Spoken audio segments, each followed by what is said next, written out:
Hi guys! Hello! Eto nga at samahan niyo ako magtiklop ng damit ng laban ko kagabi.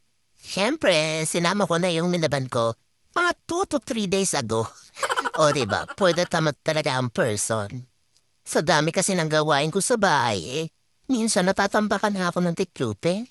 Tapos, ang dami ko nang tiklupin puto lala pa ako niyan. Tapos sa hawak ng cellphone. Maagang limang tupi lang.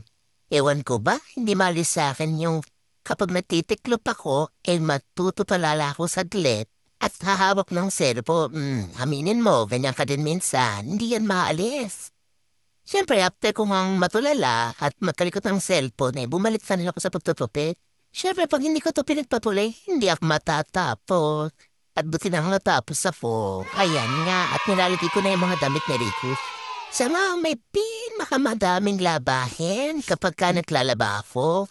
Alam niyo na, mga bata, madaling madumihan ang damit. At pawisin pa naman tong anak ko, lalo at summer dito ngayon sa Japan. Ayan nga, pinaglaro na yung basket.